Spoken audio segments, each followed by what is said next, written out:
moron, how would you like to be ultra political without having to go to the trouble of actually knowing anything? Everything is political now, and the old way to be politically informed was to know what's actually going on. The problem with that is it takes effort and thought, and nobody has time for that anymore, especially those of us who spend all our time talking about politics. So today I'll teach you the 7 secrets that the popular political personalities on Twitter and YouTube know, so you can be ultra political without knowing anything either. Let's get started. Whoa, I can't believe that definitely happened. In-depth research means getting your news from headlines of articles you didn't read. From there, you'll want to weaponize headlines as a way of asserting your political righteousness. Speak confidently with a matter-of-fact tone of voice. And besides, reading past headlines makes you a nuanced centrist, and they're cowards. Yeah, do you know they're microchipping people with those things? Oh yeah, it was all caused by weather modification. France's first lady is a man. Yeah, so get this. Trump is like Hitler. ICE is literally targeting good fathers and deporting them. Yep, the jab saves lives. Now, an intelligent person can memorize 40 to 50 different headlines, which means you'll be able to remember about 7, and that's more than enough. If you're a conservative, don't hesitate to point out that Twitter is the only credible news source. And if you're a liberal, you'll want to point out that the mainstream media is the only credible news source. And if your political debate opponent tries to bring up their headlines, please point out that 100% of their sources are propaganda, and luckily 0% of yours are. How you dress is your political costume, and you need to make it part of your identity. If you're a liberal, you want to dress in a way that mostly hides your weak body under rainbow colors and makes it look like you have 17 cats at home. In other words, you want to dress so you look as gay as possible. I don't know if you could tell, but I'm non-binary. If you're a conservative, you want to dress in a way that makes you look like you know how to fix a fence and you think every day is the 4th of July.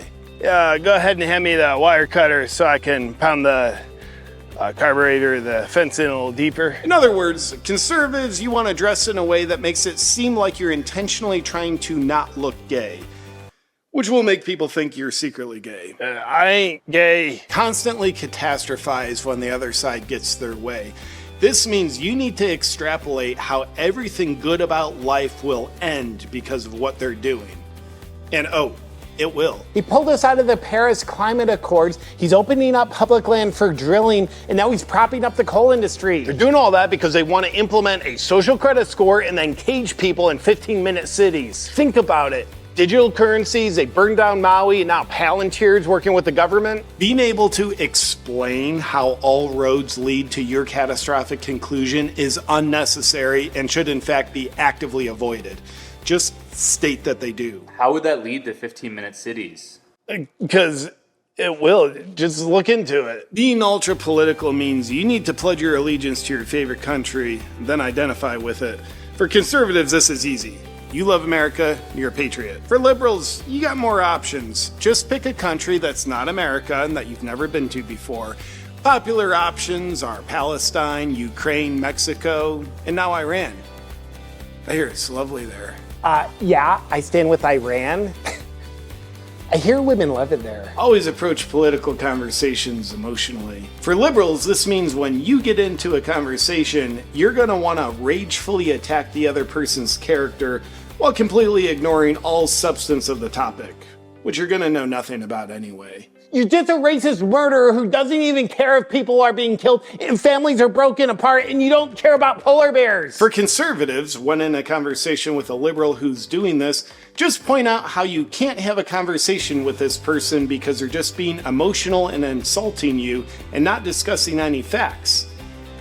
As your way of being emotional, insulting them while also not discussing facts. Dude, I can't even talk to this guy about the border. He's just an unhinged, crazy liberal moron with rabies. Categorizing everything the other side says with an extremist label is a conversation killer, which is good. If you're a liberal, call everything fascism.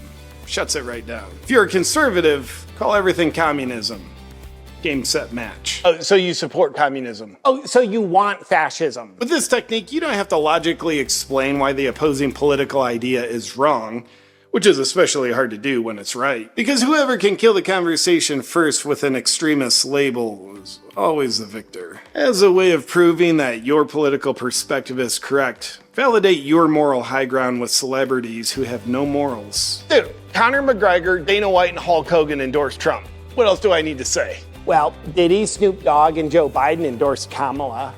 In conclusion, with these strategies, it's easy to be ultra-political without knowing anything in 2025. You just have to put in the equivalent effort of a single-cell amoeba operating off pure instinct and no critical thought. So put these tips into action, and we look forward to you adding to the political discourse through zero understanding and more division. Welcome, my friend, to exactly where I start every morning. Like all other people, low energy, stress, and aches and pains are something that can really bring me down. It would used to be where I just hope those things are at a minimum. But it turns out that strategy of mine of just hoping is pretty piss poor. So now I take charge of my day by starting with red light therapy thanks to Bond Charge and their Supermax red light panel. I've always done morning stretches, so now I do them while getting all the benefits of red light therapy with no extra time. There's a lot of legit science behind red light therapy, which is awesome. Yet my personal experiences when I start my day in front of my Bond Charge Supermax panel, my energy is better, my aches and pains are less, and my stress always feels more on the peaceful side. Whether you're looking to feel more energy, sleep better at night, reduce stress in your life, accelerate healing, or have the benefits of the anti-aging effects on your skin, Bond Charge can help. By the way, to really capitalize on the anti-aging benefits of red light therapy on the skin, check out Bond Charge's red light face mask. And to bring the power of red light therapy into your daily routine, go to bondcharge.com/JP. And for 15% off, please use the discount code JP.